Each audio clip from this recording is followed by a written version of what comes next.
There are many reasons why any of the extraterrestrial races would be around Earth and helping or observing. But each of these races will have their own individual reason. Their reason to assist with the transformation of the human race into something more positive, assistance with the removal of the negative influences on the human collective. However, the most important thing is the human consciousness, as a human mind, not so much about just coming and removing the regressives, the cabal, the reptilians, whoever. It's just would be a temporary solution. We have to become a match, in other words, naturally, organically to the better future. Expand into new ideas, because that's the key. Expansion into more ideas and integrating more and more into your reality. And what I know also is that the first race, if it makes contact with the humanity, it will be people looking ETs. That Taygetan said for sure, but the human species is everywhere in space. And that's beautiful, and that's very important for everybody to finally understand before any open contact can happen.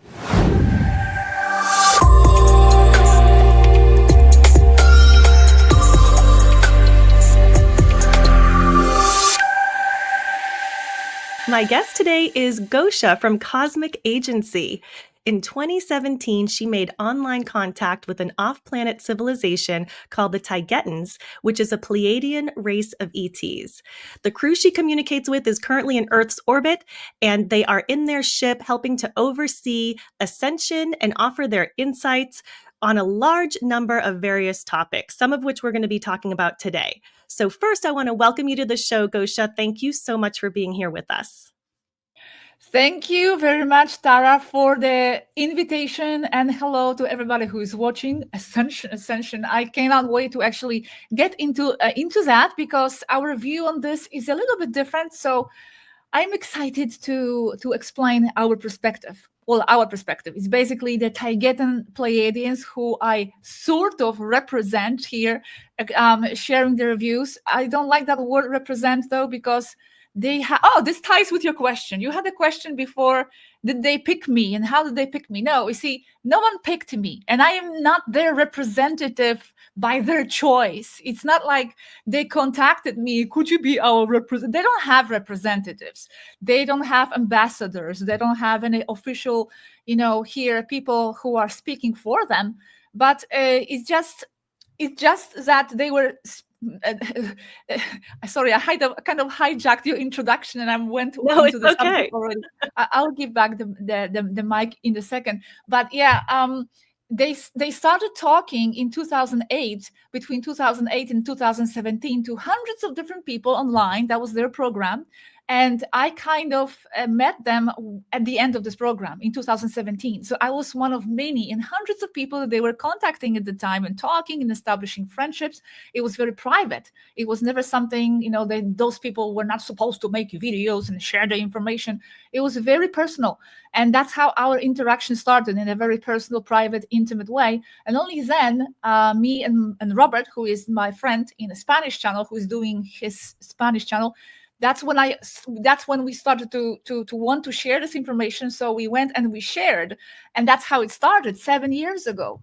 But it's not like they specifically came to us asking for this or asking to represent them or anything. I'm doing my best to explain their points of view, but I know what I will say they don't like, and some people don't like, because I'm kind of diminishing myself, but it's true. I don't have the access to a full memory of things, and I do not have a good memory, period. So a lot of this information that we receive, especially technical information, it escapes me. And sometimes in the interviews, I cannot fully explain all the concepts.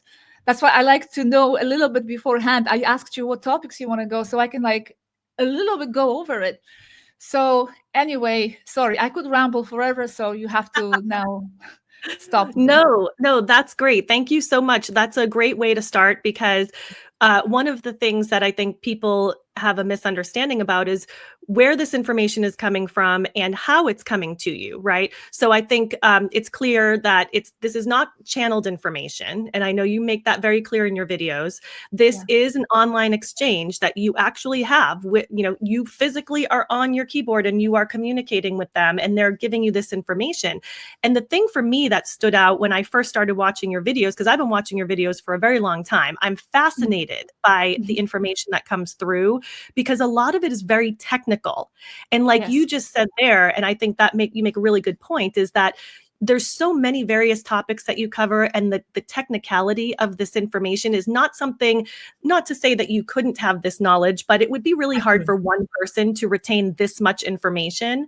So for me, that spoke volumes about whether this was legitimate or not, because in the beginning, when you first start listening, you're like, could this be real? Is this true? Is this really a way that we could be communicating? But and I said this earlier when we spoke, is that why wouldn't it be? I mean, their technology far outweighs what we have already, right? So they have much more of an advanced level of technology than we do. So it kind of makes sense, right, that they could tap into our technology and be able to use that as a way to communicate. So I just find that totally fascinating. And I'm so excited that you decided to join us today and share some of this information with us. And before we wrap up today, we'll put all of the links in the description for where people can find your channel, because Cosmic Agency is your YouTube channel and you've got a website. And then actually, as we spoke about, one of the ETs has their own channel, which I find fascinating. Yes, but let's talk about that later, because I think we have a lot more to cover first. You just said a few minutes ago that you were not chosen. So I find that interesting. And that is very humble to say that, because a lot of people might use this as a way to kind of promote themselves if they had, this type of ability to connect with an ET race. And I think we all would want to have that ability. And I asked you earlier, but I'd love to hear your response again for the audience. What platform, could you share with us, what platform is it that you connect with these people on? Because a lot of us would love to know how we can connect with them through the keyboard. Yeah, the problem is that now they have finished this program in 2017, and they are right now not connecting with anybody new. They still have maintained several friendships that they have established, and most of these people are anonymous, from what I understand. No one is sharing, like myself and Robert.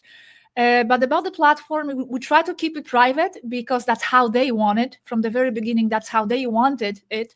It has been different platforms. It's like just the normal social interaction platforms. We started with a different one a few years ago, 7 years ago when they started.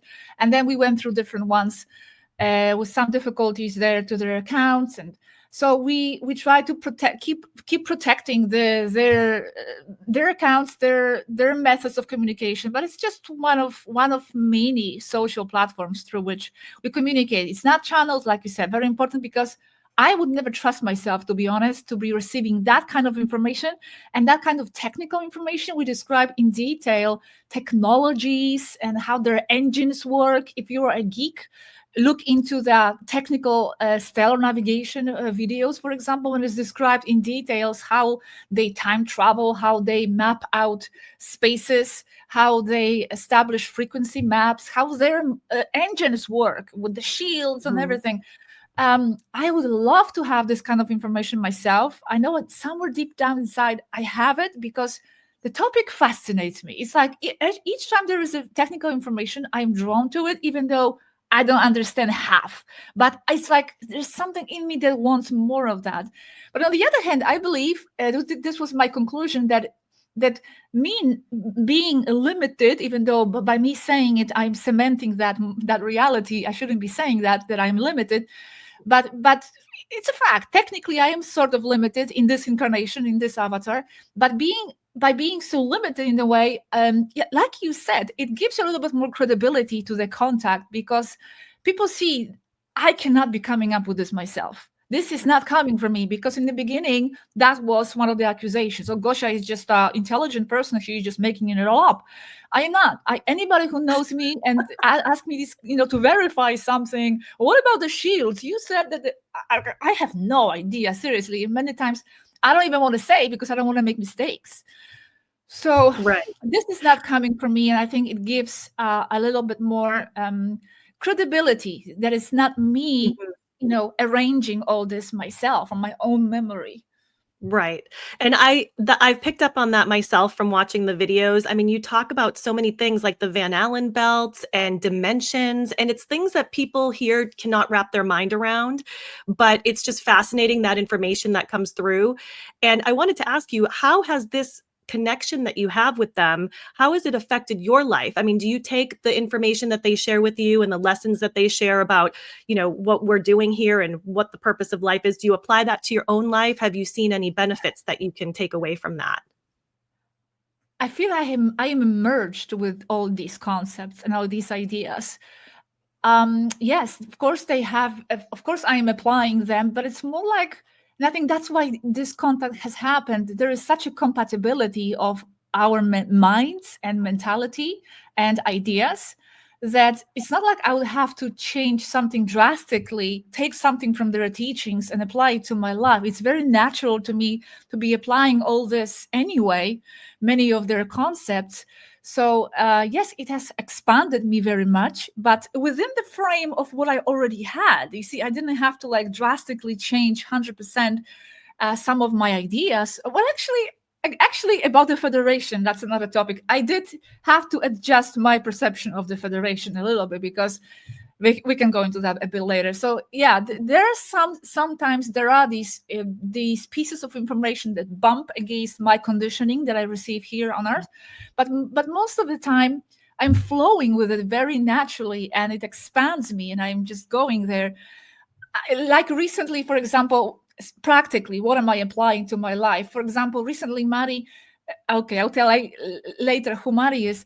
Mari has been talking about some time ago about not revealing all the plans to other people, and she's talking a lot about the astral and about the astral influences and entities and all that, and life here for star seeds.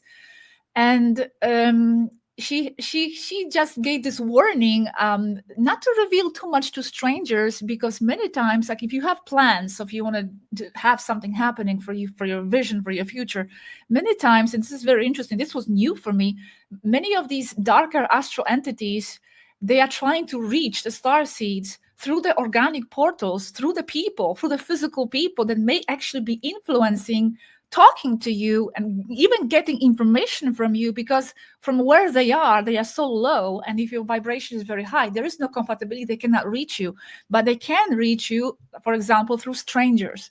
So, and then they can try to interfere with your plans to just, create more chaos in your life. That's their life mission, basically, to be disturbing high elevated people. So anyway, my point is, I have always been very transparent. I didn't care who I shared my plans with, and I still kind of don't care, because I'm very strong within myself, and I always had the self-belief that, nothing can happen to me ever. But I have started to apply this a little bit to my life, and if I have, for example, a trip planned, I'm not going to advertise left and right to just anybody. I will get there first, I will make it happen, and then I will share. So it's one of these little practical things that I have been applying. Yeah, that's really interesting. I haven't seen that video yet, but that concept is something that came up recently for me as well. Someone else had brought this up to me from a little bit of a different perspective. Their reasoning behind not sharing information was because that can trigger a lot of jealousy in other people. When you're sharing and you're promoting something that you're doing, somebody else might hear that, and even you expect for them to be excited for you and support you, but sometimes it's the opposite, because it's a reflection to them of what they want for themselves and either haven't stepped up to do for themselves, or they just become very jealous of the fact that you have stepped into your power to do that for yourself. So a little bit of a different perspective on it, but I think coming from the same vein of understanding. No, but this actually aligns with the latest video that Mari did. She did a video on psychic attacks just a few days ago. Psychic attacks, you have to watch this if you are interested in these subjects, astral attacks and psychic attacks. And that's what she was talking about too, that many times people even unconsciously are emitting these energies to sabotage you for whatever reason. And if you are not protected, if your vibration is not strong at the time, because it always fluctuates, we are not always high, super high. We have to be really realistic about this. Some of this may reach us. So she's actually defining psychic attacks as coming more from people, and astral attacks more from the astral side of things, from what I understood, because it was a new video. So it aligns what I say with what you're saying. Yes. Mm-hmm. Yeah, absolutely. And let's talk a little bit about them, who they are. Okay. I'd love to find out from you. First of all, I know that they're from TAYGETA, which I believe is, and you can correct me if I'm wrong, it's a planet in the Pleiades. And I want you to share more with us about them specifically. I know what I've learned from your videos, but you have much more knowledge about that. But also, why are they here? What is the reason that they are in our orbit? What is their plan? Are they here to support us? What made them start this agenda where they started communicating with people online? Okay, that's a very big question with many sub-questions. I could talk about this for a long time. I'll try to summarize, because many of these topics, we have separate videos. By the way, on my channel, Cosmic Agency, I have like over 500 videos. Let me just do this introduction now about Mari. So I have about 500 videos. For 7 years, we've been sharing this information word by word, not channeled, conversations with them. And then just 2 years ago, Mari Zva started her own YouTube channel directly from the ship, where she writes her own texts and makes her own videos. She receives some little technical help with her crew, but mostly it is her. And she writes every day, one in English and one in Spanish. Okay, on all sorts of subjects. It's super, super, super interesting. Okay, now who they are, going back to your questions. They are a group of Taygetan Pleiadians. They like to call themselves Taygetans because it's like Europeans, you'll be Germans, Polish. It's very general, Pleiadians. Many times people are channeling Pleiadians or talk, but who exactly? Because it's very general. It's very general. Of course, there is a collective Pleiadian mind. Maybe that's who they are channeling, because there is always a collective for each race, for each planet, But specifically, they are people, and being people, they are from a specific race. They are physical people. That's very, very, very, very important. One of the most important ideas, actually, that we have been trying to present, and Mari Zva, is that they are people, and there are more people like us out in space. Super important. And humanoid, Lyrian. We all belong to the Lyrian race. And they belong to the planet TAYGETA. There are to the star TAYGETA. There are 4 planets there. Okay.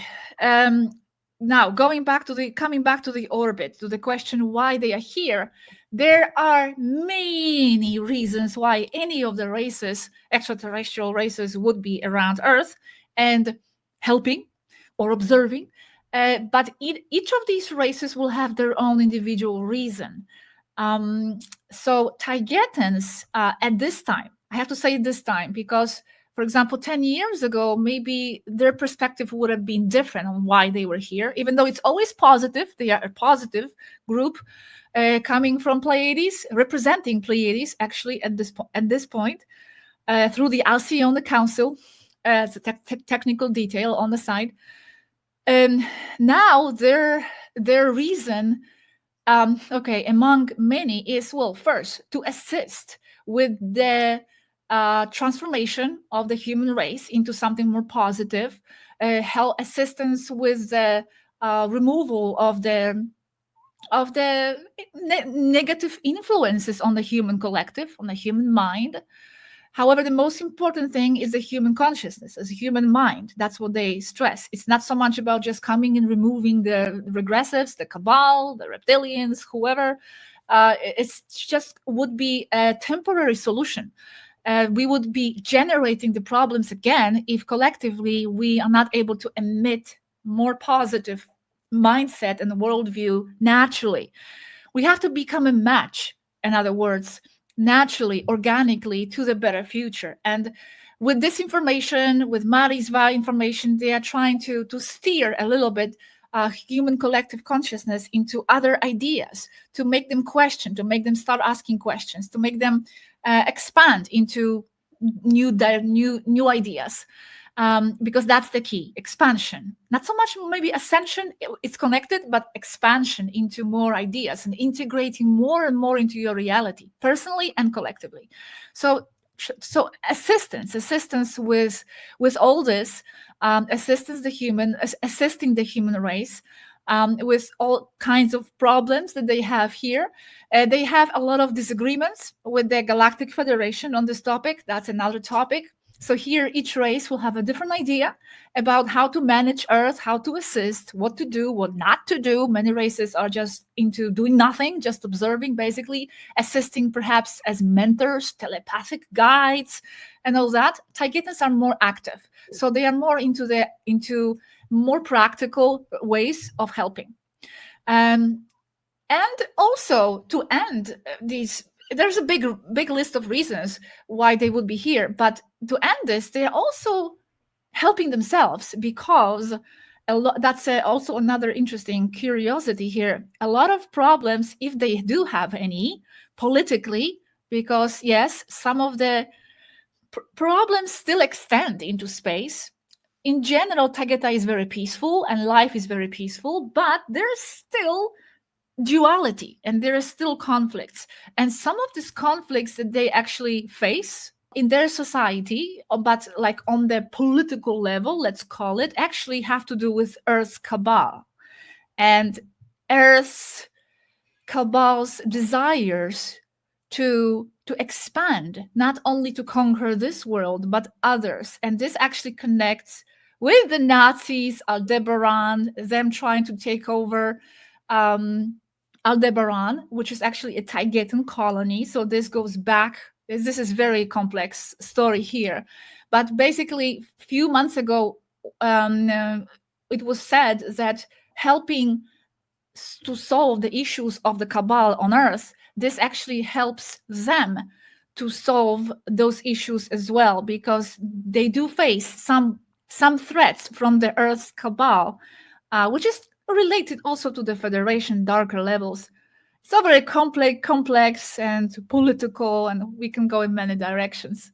That's really interesting. I didn't ever think of the fact that the issues that we have here on this planet could affect civilizations on other planets if it spreads out from here, so that they would have more of an investment with helping us overcome some of these, as I think you call them, regressives on your channel. So that they don't have this problem on their planet. So that actually makes a lot of sense. And I was going to ask you, when it comes to the Prime Directive, that's something that we always hear about, that there's a non-interference requirement from these outside races. However, I mean, as we know, they've already been interfering for many, many years anyway. Yeah. So I always call BS on that, because I'm like, well, if you're interfering for the negative purposes, you should be interfering for the positive. We should be getting the help to get out of this suppressive situation that that we've been in. But I just want to jump back to them being physical, because that fascinates me. I think that's a hard concept for a lot of us to wrap our minds around, because we don't see them ever, right? Even pictures that we see are very blurry, or people always say, show me the evidence, and nobody can seem to take a photograph or a video that's very clear. So when it comes to them being physical, and I know you mentioned they have the star form that we have, right? 2 arms, 2 legs, and a head. How similar are they to us? Is their anatomy the same as us? How different is it?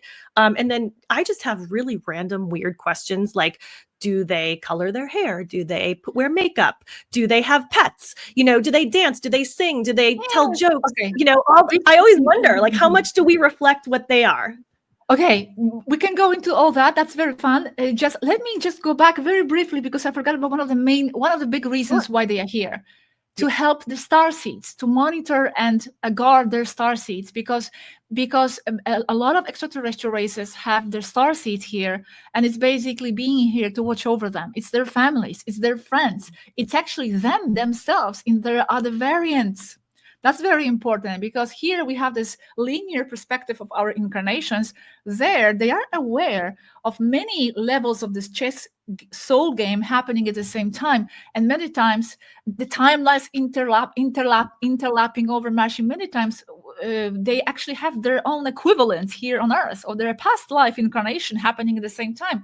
Their families, their friends. So they are here to monitor the starseed situation. They place the starseeds on Earth, and then they monitor and are there. They are like air support, as they say, for the starseeds, even though we are not always aware of it. But be aware, they are there. Okay, physical. Yes. Well, the photos. Actually, they did share photos, and many of the photos of Yashi, Athena, and also Marizva. I didn't say the channel. Marizva's channel is called Zvaru Oficial. It's with one F because it's from Spanish. Okay. It's very important. Yeah, it's going to be in the links somewhere. No, under your video. We'll include that. Yeah, that's right. So, and I was just going to show this also, Gosia, real quick, because I know this can show people what they look like. Yes. So the situation here is that with some of the photos, it's them, but it's edited, because the problem is that the Federation imposes a set of technical limitations on their methods of communication. So not everything can go through if it's from there. Like, for example, it's totally prohibited to be sending pictures from outside space, from outside the planet, sorry. So no pictures of the ship or anything like that. So anytime they can send a photo of themselves is through some kind of editing process. But for example, but many of them, that's actually kind of their face. It's maybe with more or less editing. Aneka has been edited here. Also the uniforms that's added. Many times they can enhance their hair, or they can swap their hair, but the features, it's them. They are people. And they would not be seen any different from anybody walking here on Earth. The women are very similar to between Eastern European and North European, Scandinavian, Nordic look, basically. Well, this is Marizva, and this is her face with some maybe editing here and there. I don't know exactly to what degree they're editing, because I'm not asking each time they send a photo how much editing has been done. And then the men are very big. That's the only difference here, that the men are very, very tall and very muscular. They are into fitness, and they would just stand out that way. But here on Earth, we also have men like this, so you just never know. Very, very, very physical, biological. They have same organs like us, but maybe with some differences. Like, for example, their nervous system is enhanced. So nervous system is different. This allows them to have better vision. They see better at night. Also, their mass, from what I understand, the brain mass is just 1. And this is important because here we have 2. And this kind of makes our world vision also dualistic. We see everything in colors, in black and white, in different categories, but they blend everything. For them, there is no science and spirituality, for example. For them, it's just one. They operate on both of these levels and many more levels at the same time. It's a very holistic approach to reality. They don't divide, and they don't cut up all these different segments into portions. They see just one reality. So they go to the bathroom, they eat just like us, all the bodily functions just like ours. They do have pets. Their favorite pet actually is a cat, and they have a lot of cats on board. Actually, the cats on Earth, they are not from Earth. They told us a story. The cats actually, one time the ship here was on Earth, and it opened the ramp, and the cats ran out. And that's how cats invaded the planet. And they came, but they are not original of Earth. But for example, dogs, that's ours. That's Earth invention. They don't have dogs. They have canines, wolves and foxes and all kinds of creatures like that. There are also canine extraterrestrial races, just like there are feline races like Urma. There are also canine races, but not much is known about those, more about Urmas.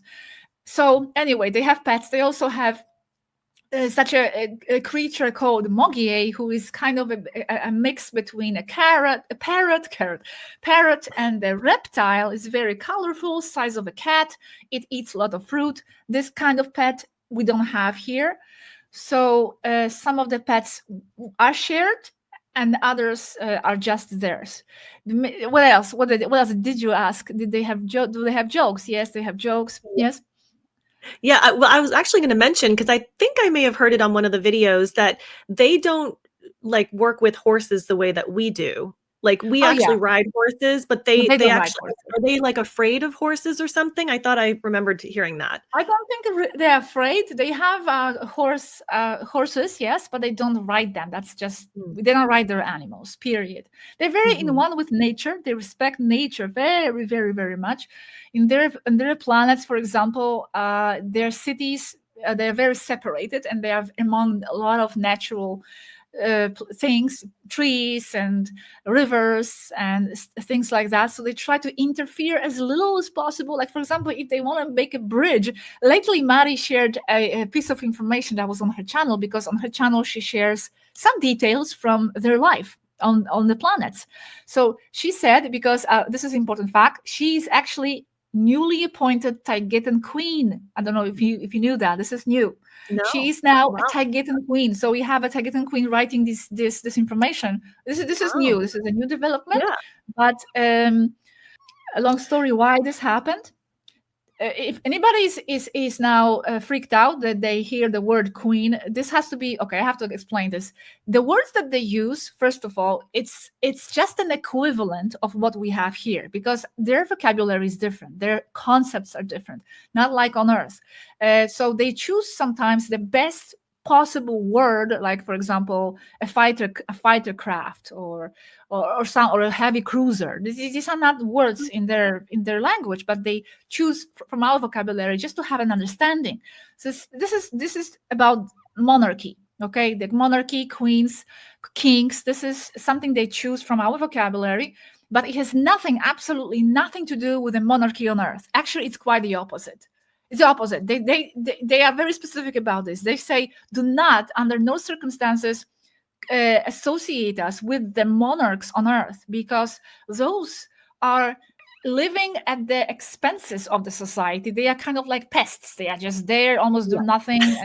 Yes. In the Taygetan society, in other societies, the queens serve their society. They are the ones who need to provide for their society. They need to take care of them. It's a role model to follow. They are like this wise and noble example to follow that serves their society, takes care of them. They have nothing figured out for themselves, like here, kings and queens. Their life is harder than that of normal, ordinary citizens. So one of the things that I was curious about was also what their social life is like. You know, we go out with friends, we have dinner, we go dancing, we, go to clubs where people are singing.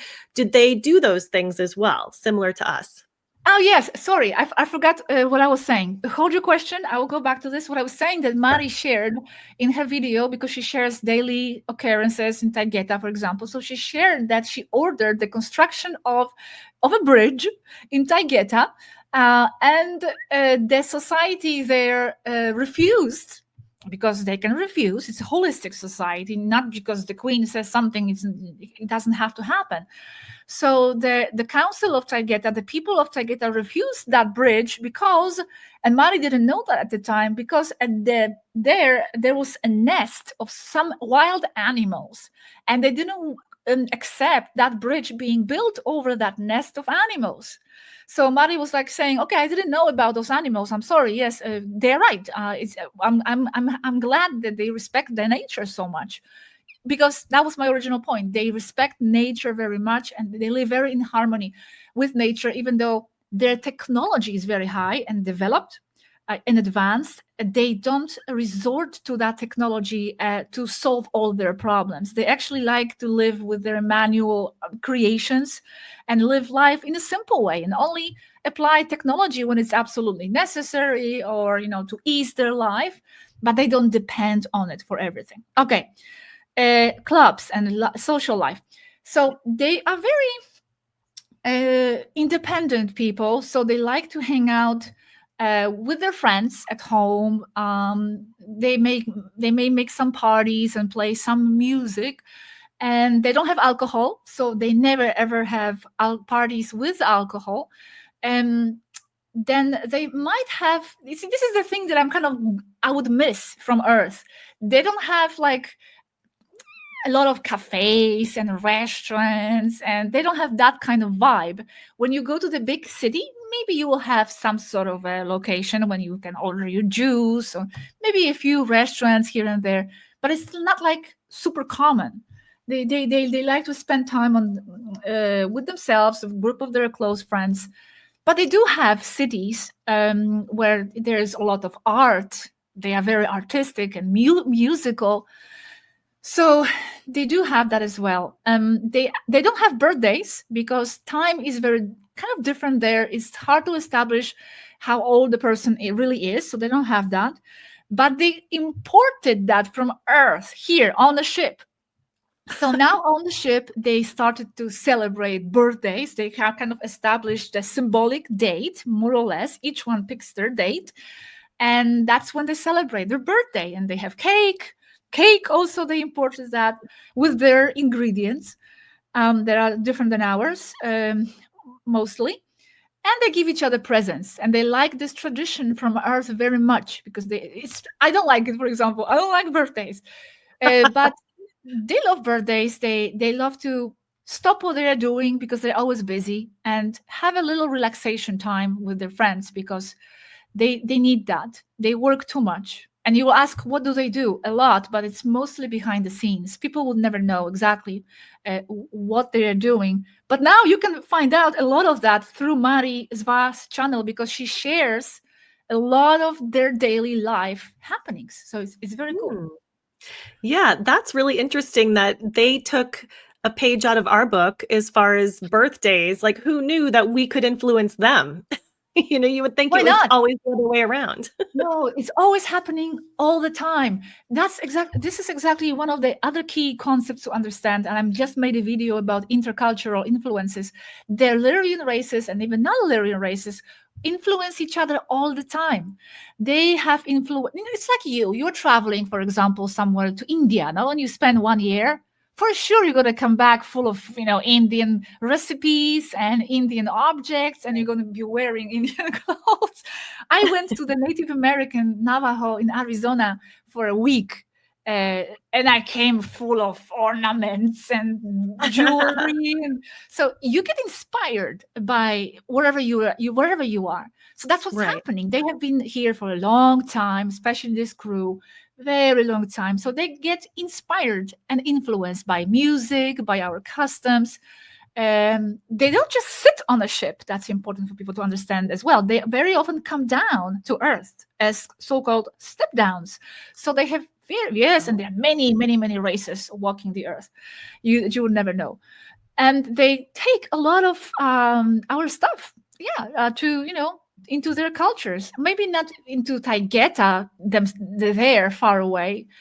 Maybe there the influence starts to diminish a little bit. But these people that are on a ship, they have a lot of influence. And they like a lot of things from our culture.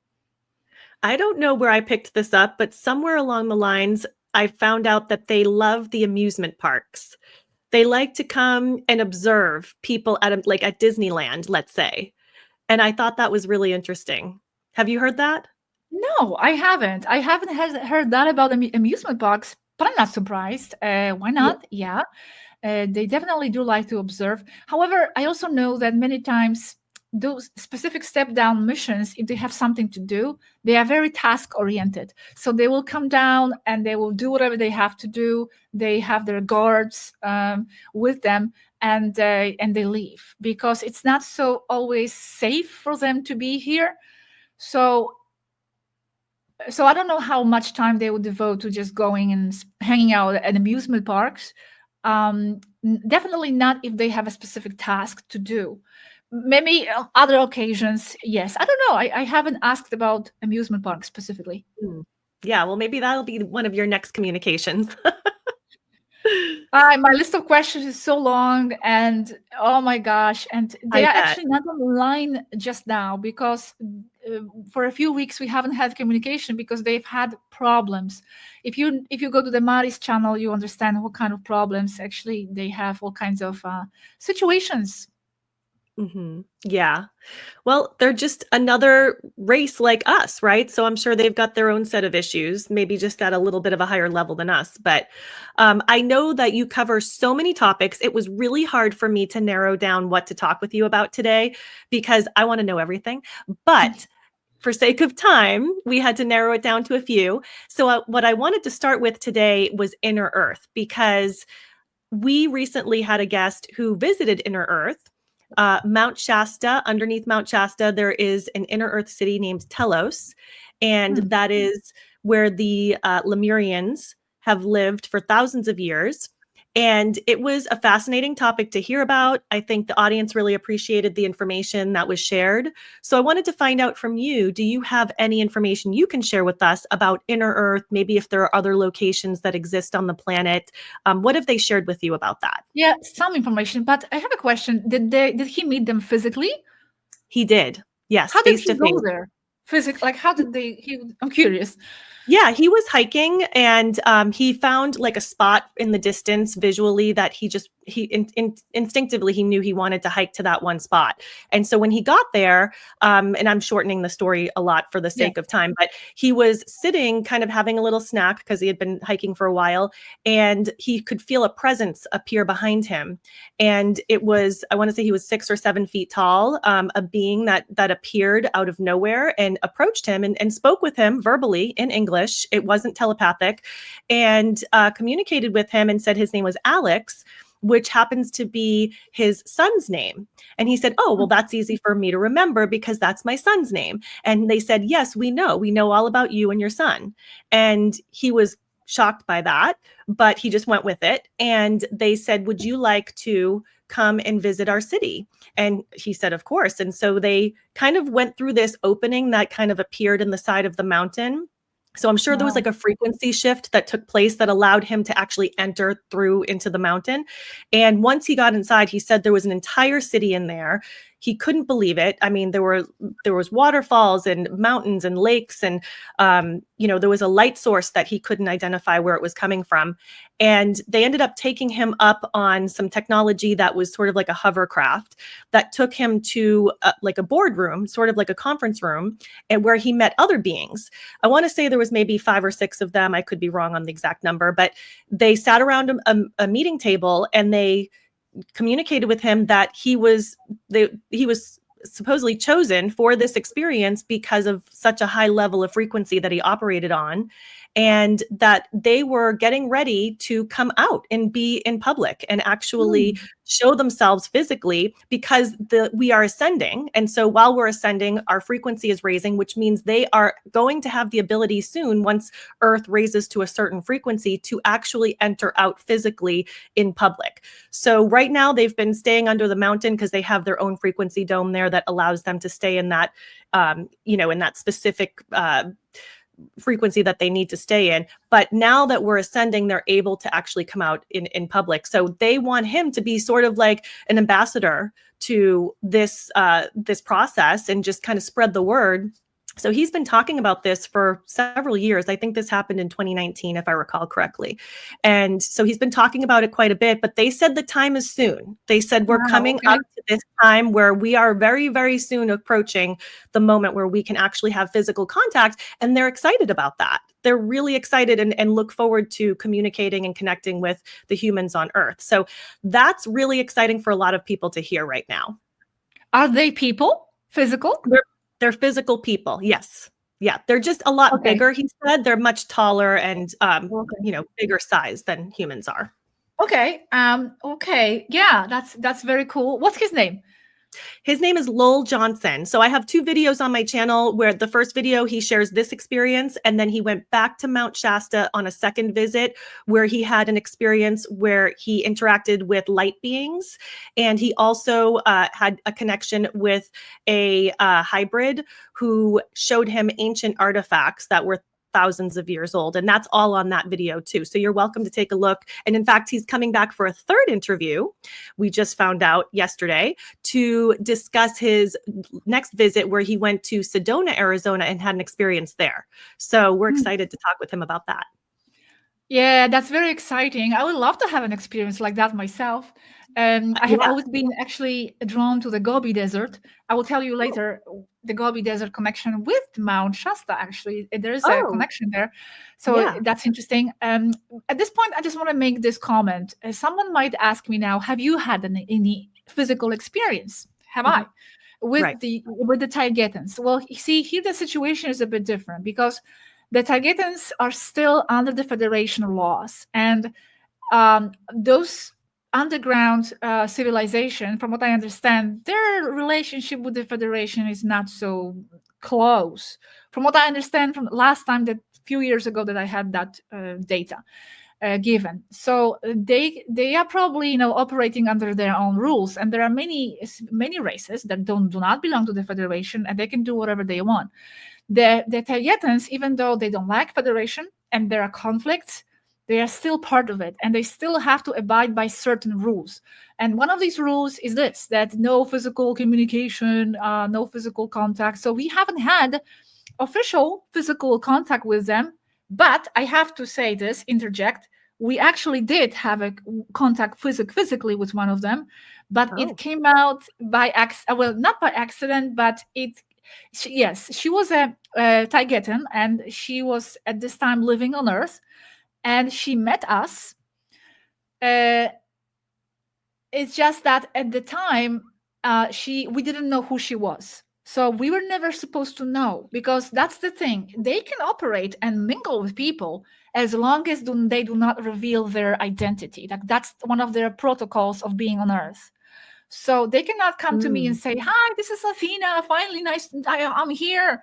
No, but Athena can go and shop at the supermarket, talk to the random person, which is like maybe not fair, right? But just because in the supermarket, she's seen as one of the humans, and that's the protocol. They have to be like humans. If she comes to me and says who she is, that's breaking of the Prime Directive regulations and all that. Right. So, so it's very rare that you will see a Federation, race openly saying who they are. So that's why. But anyway, we did meet with this one person, but she didn't know. She didn't reveal who she was, and we found out later from the Taygetans who she was. That she was actually one of them. So we met her. Purely physical, biological person, very beautiful, tall. But yeah, apart from that, she just seemed normal, like, okay, spiritually inclined, very nice, very gentle, peaceful, very harmonious, but easily also confused for a human person on Earth who is also spiritual and peaceful and harmonious. So anyway, that I had to interject that. Because people would say, oh, you didn't have experience with the physical, who are you talking to? Okay, because we get these questions a lot, so I have to explain. Well, on that note, I was going to mention too, because I have a lot of people that say, well, if there were ETs here, we would know it. And I said, you could be working right next to one and not have any clue. You could be at the grocery store, like you just said. And they're like, well, how is that possible? And I think a lot of people have this image in their head of a gray ET. And that's what represents an ET for them. But what they don't realize is there's so many different variations of what an ET is. ET means extraterrestrial, meaning it's a being that lives on another planet. That's what ET stands for. So that being could take the form of anything. And I always say, if you can see a being on this planet, a cat, a dog, a horse, something in the ocean, imagine that there's an entire species of that specific being on another planet. So it's not just going to be a gray, but it also means it could be a human. So yes, they can look just like us. They can sound, talk, act just like us. You would have no understanding or idea that that's what you're interacting with. I mean, I think, wasn't it Val Thor that was in the White House, right? And I mean, there's pictures online. You can Google it right now and see a picture of him, on where he's in the physical, he's communicating with government officials. So I think it is something people need to open their mind to, that they are humanoid, just like us. this is one of the greatest things to crush in the condition, in this, new age sort of conditioning that we've been under the spell of the extraterrestrials being either grays or some sort of a strange creatures with antenna, or reptilians, or light beings, or angels. No one in between. No one in between. Either something scary like a reptilian looking Draco, or whatever, or an orb just floating in space. Well, no, there's the most prolific extraterrestrial form is actually like us, human space people, stellar people, star people. This is the most common actually race and template out there in the universe.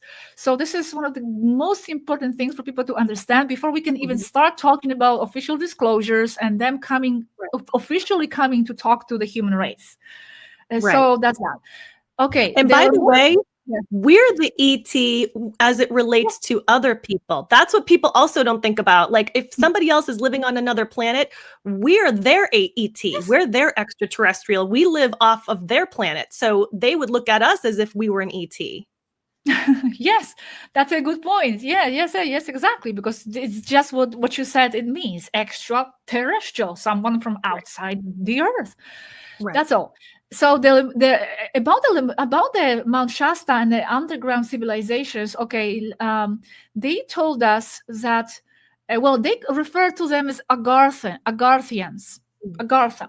But it's just names, sometimes between civilizations and races, there'll be a different name for the same thing. So it doesn't matter if that guy has a different name or whatever. Taygetans call it Agartha. And they're actually, how they explain to us is that when Lemuria happened, and when Lemuria has come to an end, and there's a very big story why that happened. It's also on our channels. They had a lot of advanced technology, the Lemurians, but they lost it during the Great Flood, and that Great Flood happened after the destruction of Tiamat. And they sorry, because I have my my notes here. So whatever technology they had left after that flood, they used it to form that advanced intraterrestrial civilization. They're actually ex-Lemurians. Many of these ex-Lemurians were Pleiadians as well. Actually, Taygetans, among other Pleiadian races, formed a big part of the Lemurian civilization. And there were also other hybrid beings that was there, but it was a positive civilization. In the contrary to Atlantis, because Atlantis is more controversial from the Taygetan perspective. It was a overall planetary civilization with a lot of positive influence, but it also had regressive elements. So that's another topic. Lemuria was all positive, and those ex-Lemurians went escaping, basically forming these intraterrestrial advanced civilizations, and little by little, through thousands of years, and with relatively little negative interference, they spread all over the world, but underground, where the matrix frequency and influence was quite weak. This also refers to the moon and sending out these frequencies that are kind of artificially keeping the Earth's bubble in this lower state. That's another topic as well. But them being underground, they were farther away from these artificial frequencies from the moon, so they were able to maintain some of that higher vibration in their civilizations. And that kept them for a very long time in a so-called 5D or low 5D. And they spread... where do they spread? Oh my gosh, I had it.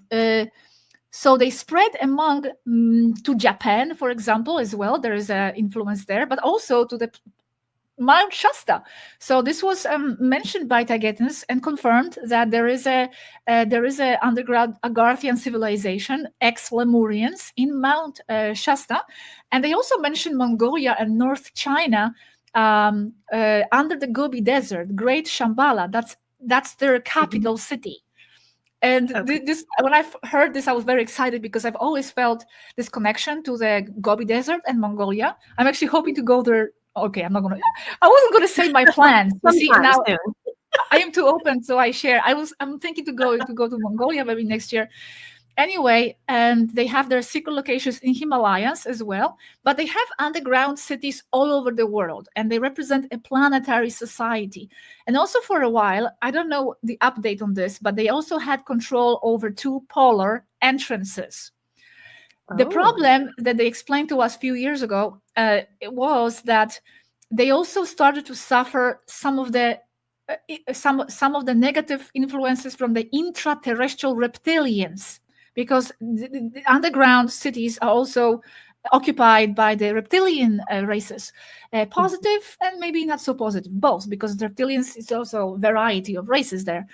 So the Agarthans started to have this some negative experiences from those reptilians. So they are believed to have lost control of the polar entrances. But I don't know the current situation on the Agarthans, and if they are still under that regressive influence by the reptilians, if they are invaded or not. I think not, but I don't know. So I don't want to speculate on that topic. And like I said, the Agarthan Federation communication is very sporadic and not too good. That's why they kind of make their own rules, I suppose, about meeting people physically, for example. That makes sense. Yeah. So we actually have a video on Agartha, because a few years ago I made videos series about different races: Andromedan, Syrians, Centauri, and Agartha is there as well. But I don't have that much more about them. Like I was telling you before, Taygetans or other extraterrestrial races, it's not like they know everything about everything. They are people. So they will know a lot, and they will have access to the Federation archives and memories and information. Their perspective is wider, but they will not know everything. And they will still have their own perspective on things. And many times they even differ. Yeah, that's a really good point. I think that's a misconception that people have, is that all ETs somehow are all connected and they all have the same agenda and they all look and sound and act the same. I mean, it's funny because, I mean, if you think about the amount of different races that exist in the universe, it would just blow your mind probably. And every single one has their own separate agenda, and some are better than others in terms of positive and negative. So we just have to kind of use our discernment, right, to determine who we're dealing with and what the agenda is. But before, because I know we're getting away on time, but I want to cover a couple more of these topics because I'm just fascinated. The moon is always something everyone always wants to learn more about. I think a lot of people have heard that the moon is not real, that it's not an actual planet, that it was actually towed into our solar system to help kind of anchor Earth. And also it may also be something where there's different nefarious races operating from to kind of oversee Earth. It's some type of space station, or it also or could be a soul reincarnation machine. I'm just curious, what have you gotten from the Taygetans about what the moon is? So after the Taygetan War, I also have my notes about this, because you see some of these details, I want to present it well, but I will lose the details if I don't take notes. Okay, so after the Taygetan Wars, this is a story. After the Taygetan, in great summary, after the Taygetan Wars, where the Taygetan exploded, the solar system was in big chaos. All the gravitational dynamics was disturbed. The polar shift happened on Earth. It was chaos everywhere. The species were going extinct on Earth, for example, etc. So the moon, which is an old, damaged Andromedan biosphere ship, was towed into the Earth's orbit to stabilize its orbit around the sun. Because without the planet Tiamat that was shining at night, because it was like a water planet, without that shine from Tiamat, much of Earth's biology was going extinct and in chaos. So the Federation decided to tow this damaged ship into the Earth's orbit, because it had a metallic, smooth surface, and it was like an excellent sun-like reflector for the Earth. But then what they did, they placed a high-definition hologram in front of it, so it would look to us from here like a natural moon. But it's not. It's an old, damaged biosphere ship. And the way we see it as it is because of these thousands and thousands of little holograms projecting an image. And you can actually see the glitches. There are many videos that are showing them glitches around the moon. Something is like a wave or something. The holograms are not working properly. And that's because they were actually, the system, it was fed by 12 reactors originally. I'm going to read this because this is, I don't remember this, of which 8 are pressurized heavy water reactors, and 4 of them are fast neutron reactors, and it is these 4 which are still working. The other 8 are no longer functional. See, this is the type of information I received. This is not coming from me. I don't even understand what this means, what I read, but I thought it was important. Yeah. Instinctively. So that's why you see these different glitches, because that technology is old, primitive, and is no longer functional. So now there are 2 different purposes to the moon and what it does. So first, it stabilizes the Earth because it's a mass counterbalance to maintain the Earth in a more or less stable orbit. But now, and that's more important, also maybe equally important, is that the moon is transmitting artificially the high energy beams that alter the frequency of Earth's magnetosphere, and with this creating Van Allen radiation belts. And okay, I'm going to skip this because we don't have that much time, I think, left, so I'm going to skip this. Now, this is very important because it not only affects the magnetosphere, what this projection does, but the side effect is that it lowers the overall frequency of Earth, following the principle of dominant frequency, which means that the strongest frequency will tend to transform the rest into more of itself. So this causes that everything on Earth vibrates at a slowly lower frequency than the average outside the Earth. So this is why this causes the Earth to be a little bit like in this pasty existential rate, where outside supposedly everything is higher. But now, very important, okay? This is very important. They stress the point that even though this is happening, the density and your vibration is still you. It is a state of mind. So no matter what happens with the moon, with those projection, that system only propitiates a certain ambience that is compatible with the lower mentality, but it doesn't limit you to that experience. Your mind and your consciousness is more powerful than that and can transcend that. So it is in no way limiting, and they don't want people to be waiting now for the moon, to be taken away or those systems to be shut off before they can start transforming their life into something more positive. What happens with those low frequency is just that it immerses the Earth in those different vibratory levels, and this means that the Earth becomes more compatible with all kinds of creatures, and that's why here we have such a big array of different vibratory creatures incarnating from the lowest to the highest. Normally they would be separated by, like for example, astral sort of is separated from the perceived material realm.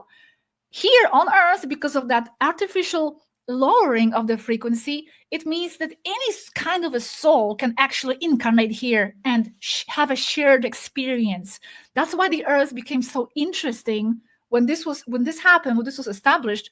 That's why it became so interesting to the races and to the Federation races, because it became like, wow, this becoming like a very challenging, interesting place to be, where we can have all these different experiences and beings coming together as one, because outside they can't. They have different existential realms and places.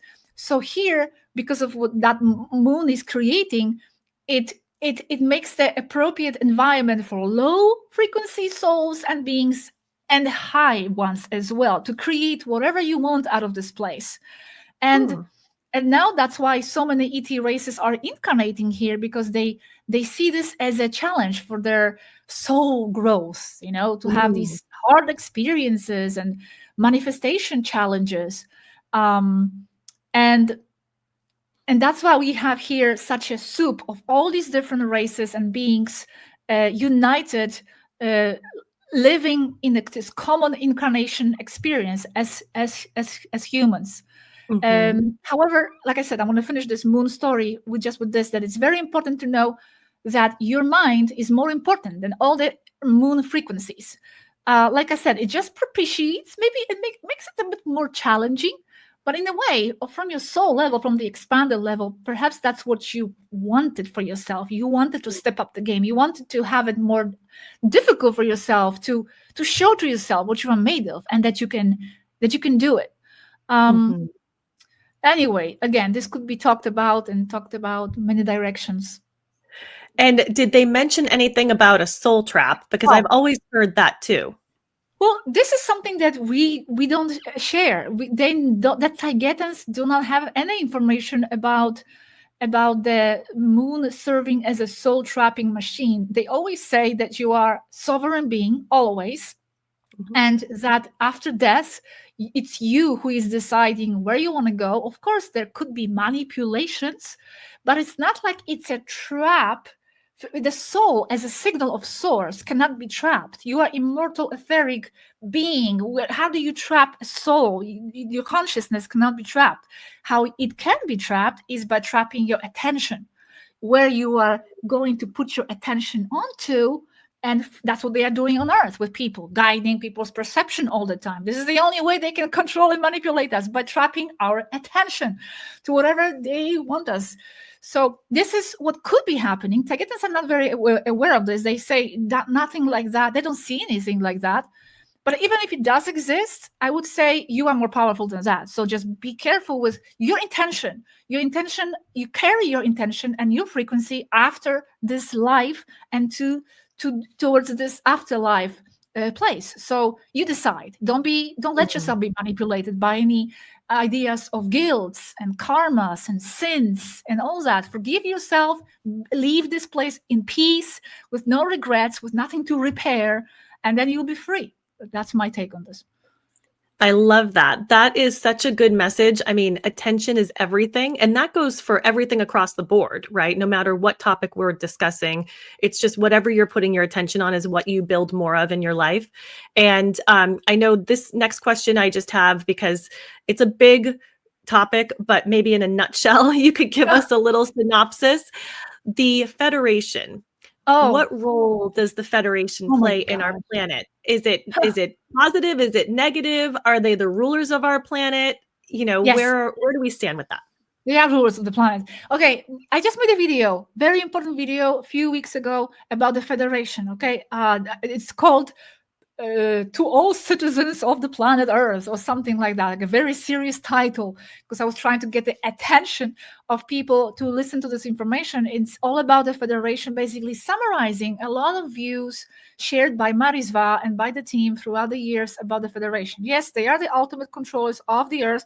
The Federation cannot be summarized whether they are good or they are bad. We are always kind of labeled as Federation bashers, because we always reveal and expose some of these dark things happening with the Federation, but we always state that we are only referring to the darker levels of the Federation, the ones that are pulling the strings.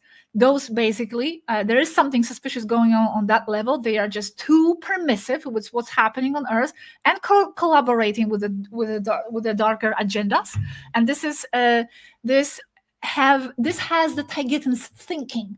They are kind of like extraterrestrial conspiracy theorists. They're out there in space, as perceived by many other Federation levels, because not every Federation race will agree with Taygetans. They are kind of glorifying the Federation. They are our, leaders. They know what they are doing. So that's why you will see a lot of Federation propagandas also on Earth, because those are their, probably the inserts from the Federation itself, who are glorifying themselves for whatever reason. But the Taygetans are being very realistic, and they say, okay, they are good races in the Federation, because there are even Taygetans and Urmas are Federation as well. Most of them are very innocent and kind of well-intended, but these are not the ones in charge. We are actually here targeting other levels, the layer behind the layer of the Federation, and those are not innocent, and they do have shady agendas for the Earth. It does connect with the astral parasitization of the humanity. It goes very deep, the rabbit hole. So if you are interested to discover all this, follow Mari's channel and our channel, because we are always revealing all these different details from the Taygetan perspective. That makes sense, because obviously everyone must have their positive and their negative. Nobody is completely one or the other. So I guess we would have to consider that the Federation would be the same. So hopefully they lean in the positive direction. Well, they're Taygetans, together with Urmas and other races, do try to awaken some of the perception of some of the matrixed extraterrestrial races, because as there is matrix on Earth, you will be surprised, there is more of that matrix propaganda actually happening in space. We reveal that too a lot in our channels, that it just extends into space, the politics, the agendas, the conflicts. I'm talking about this quadrant here, the Federation, Earth. Of course, if you go to the planets, it's going to be very peaceful, even too peaceful. I'm just talking about this point here, in space. So the matrix does extend into space, and many races are not able to see through the veil of all that propaganda that the Federation itself is spreading about itself, and hiding the true intentions for the planet Earth. They are not transparent at all. They organize secret meetings in Antarctica with the deep cabal levels. They never inform other positive races about what's going to happen there. The moon is heavily protected. For example, it's a no-fly zone. Saturn, another area, no-fly zone. The Saturn actually is where the main headquarters for this solar system, the way I understand, where the main headquarters of the Deep Federation. Another no-fly zone. No one can get there. No one can get any explanation about anything. They are just operating in shadows, and that's in itself shows that there is something strange happening. Mm-hmm. Yeah, exactly. Well, I also wanted to ask you about open contact. We're hearing that we are right on the verge of having open contact to the degree that it will be undeniable that there are ET races among us and that are visiting us, and that we actually now will be able to see them in face-to-face, in person. So what have you heard from the Taygetans about the open contact that might be coming? It's hard for me to actually understand this topic very well, because yes, there's a lot of information coming from other sources about the open contact. The Taygetans themselves don't talk much about that. In fact, they are always explaining how the Federation intention is to keep this planet isolated as much as possible. I don't think the Federation is ready for the open contact. I'm talking about the leaders. Maybe, there are other races who will take this into their hands.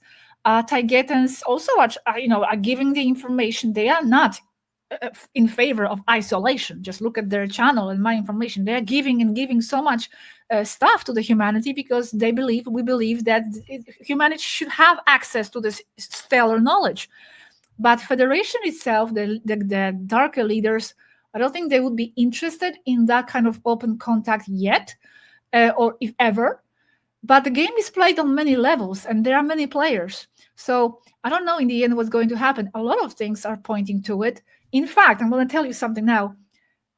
I received a personal call, and not from them, not from Taygetans, from my, higher self, intuition, to open a new channel, which I will open actually this month. It's a secret for now. No one knows yet. And I'm not going to say details, because it's going to be a surprise. But it's the channel that has to do with new wave of humans coming to the ET subjects, wanting to learn something, as if I was creating or projecting or uniting myself with a timeline where the contact is happening. And I'm like kind of going to teach the new coming humanity about these space concepts, kind of from scratch. Because we have covered so much already for the star seeds. But I feel there are a lot of people like on the verge that are maybe open-minded, but they don't understand much, and they will need to be guided. this is another thing. If there is an open contact, there's going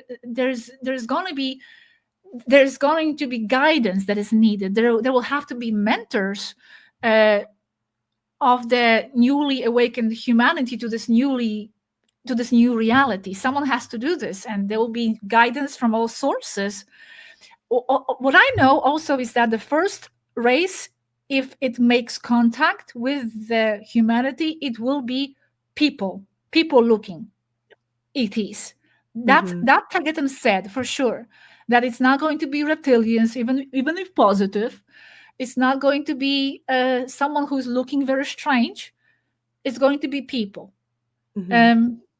However, on the other hand, you see, this is a complicated subject. We do also have these possible Kabbalah's agendas of false alien invasion. This is also on the table. So we have to be careful and observe. The Taygetans for sure, I think, would know if another race came up and okay, we are coming out. I think the Taygetans will know if it's fake or not, most likely. So I hope that they would inform the people. So I don't know. I'm confused about this myself. I haven't been able to talk to them for a long time about this specific subject. I definitely think that we are drawing near to something, but the Kabbalah is also alert, and they know that we are waiting for that. So they are very smart. We are manipulated by very intelligent species who is constantly, using all their agendas to steer our hopes and steer our expectations. Right. So I'm hoping they're not going to hijack this in their favor. I know. I don't know if they can, though, because there's just so many people speaking about this right now. I mean, it's almost every single day I see something on my phone about another sighting, and it's all over the world, right? And the thing that I always kind of lean back on is that we are going through this ascension. And so our vibration is raising along with the planet. We are getting closer, I think, to this open contact because of this ascension that we're going through, which we're raising our vibration. The planet is raising her vibration, which is bringing us, without anyone having any interference and being able to interfere with that, because ascension is ascension. It's just going to happen whether anyone likes it or not. And I think that's where I lean back on that information to say, yes, it's going to happen. The open contact will happen. The question is when. And I think you're right. I think that it'll be a humanoid species that will be the first contact, because otherwise people couldn't handle that. And it's going to have to be something done in a big way. I just hope it's not the Project Bluebeam that they talk about, where they project these images into the sky and scare everybody. But it remains to be seen. But I do feel like it's around the corner any day now. So yeah, it remains to be seen. I do feel that our own protection is our own vision about it. And like I said, I had this vision about this new channel that I want to open. Why did I have this vision? I'm going with it. I'm totally going to jump into this idea. And I feel it's aligned with the positive open contact timeline rather than not. However, let's not drop our guards and let's be alert, because the Cabal is not sleeping either. So we have to be watchful. Okay, this is what the Taygetans are always teaching. Yes, your high frequency, your positive manifestation powers, that's very important, but also be vigilant. They will manipulate you behind your back. You have to be educated and know. And just the last words I want to say, you mentioned ascension. I will not sleep properly if I don't say this. Just a few words about this. Very important. What they say to us about this is that ascension is not something actually that is happening to us. It's something that we are going to embody, and we need to embody ourselves right now. Because again, the New Age is very infiltrated by the three-letter agencies. And this topic of ascension, as they told us, is one of their favorites. And that means, let me explain, that means that, again, they are using that a very truthful phenomenon, again, in their favor, meaning they are having a lot of people sit and wait for it to happen. And again, that is stagnating the real ascension. don't let yourself be waiting for any event happening, because like you said, it's going to happen whether we want it or not. Well, it's okay, but in a way it makes people, okay, well, I can just sit and watch TV then. I don't have to worry about it. It will just come my way. But it's not coming to you. It's you embodying that ascension. We need to be that vibration. We need to be compatible with the new world. We need to be expanding and generating that new world ourselves in our personal life and our collective life. We'll tune into that wave ourselves, and collectively then we will connect with other people and we'll project that. But it's not sitting and doing whatever you're doing and scratching your ass, I'm sorry, and just being mean to other people. No, it's not going to happen this way. You need to be that ascension right now, and it's the only way. That is such a good point you make. And I agree with you. I think we all need to do our part, right? We all need to participate in this process, and we need to stay positive and look for that light and try to move into that timeline of ascension.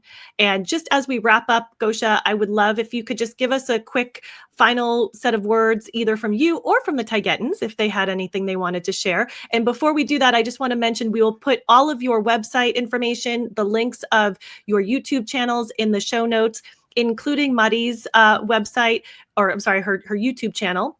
And just for reference, and this is something that I thought was so fascinating, and you shared this earlier before we started recording, that is her YouTube channel where she communicates directly from the ship without any interference from any human assistance. So she is actually running that channel herself. And I didn't realize that. I thought that was something you were assisting with, but you told me, no, you have nothing to do with it. And so that is incredible, amazing. I love that. So it's all the images directly onto. Yeah. Yes, all the energy is put into that. That's coming from her. All the words, all the text, all the images that she chooses.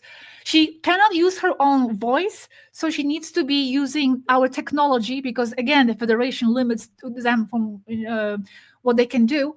But the information is what's important. Also, all the transcripts are available on the website. I forgot to mention that. You don't have to watch all our 500 video and Mari's videos. You are welcome to, but you can read the transcripts or on our website, esbaru.org. And there's just so much to study there. So something I was going to say, the final words. Oh no, I would just finish with what I said already and what Mari actually said today in her channel again, because this is very important.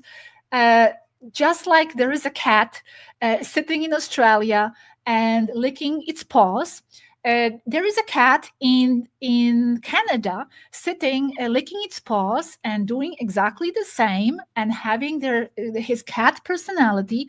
And for the cats, they are separated miles and miles, just like we are separated from another planet through interstellar space, from another human species, but we are still humans and we are still doing the same. And we still have human traits and personalities.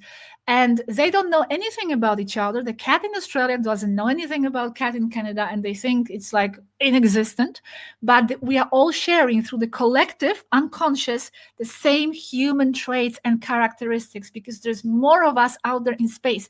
It doesn't matter we are separated by distances, just like it doesn't matter for those cats to be separated. A cat is a cat, and a dog is a dog, and a human is a human. We will have differences, of course, but the main tendencies, human tendencies, will be the same. Like Mari always says, because they are funny too, we will all have chairs because we all have similar asses that we use. So there's only a limited amount of designs for those asses to sit. So we all have chairs. It doesn't matter what planet. It's still a chair. A chair is a chair. So that's what I wanted to find. Yeah, because they are funny. They have a funny, specific sense of humor. Mm-hmm. And that's what I want to finish with. Okay, you're not alone in the universe. You never have been, and you have never been created on Earth. That's another lie. There were maybe some modifications, attempts of modifications. That's another story. But the human species is everywhere in space, and that's beautiful, and that's very important for everybody to finally understand before any open contact can happen.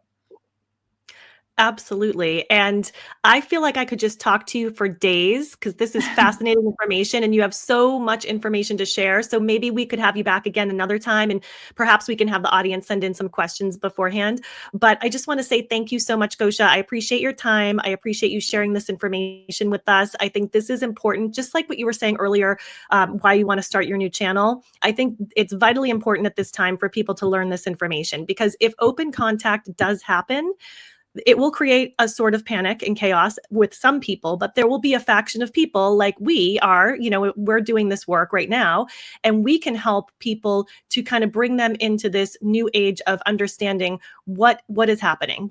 Who are these people? Why are they here? How do we integrate with them? So I think it's so vitally important. And I just want to say thank you for the work that you do because you've been doing this for a long time. So I appreciate it. And I appreciate you. Thank you so much for your time today. Thank you very much, Tara. Thank you, everybody who is listening. Thank you again. And we can meet again, no problem.